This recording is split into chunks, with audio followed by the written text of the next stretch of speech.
Hello guys, welcome back to this channel. In this today's video, I'm going to show you how we can take motion photo or live photo on a Samsung Galaxy phone.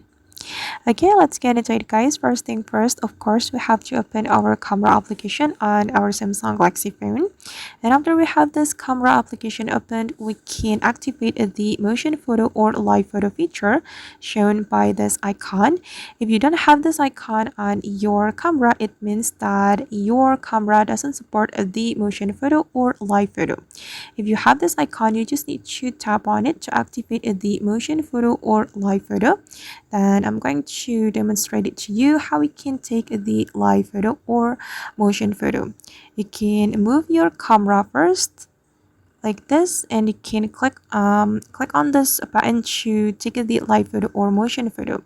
Just move your camera and click on this button. Okay, and I'm going to check it in my gallery. Okay, and this is the result guys. This is the live photo or motion photo we have just taken with Samsung Galaxy phone's camera. Alright guys, and that's how we can take motion photo or a live photo on Samsung Galaxy phone. I hope this video will be useful for you. Thank you so much for watching and see you in the next video.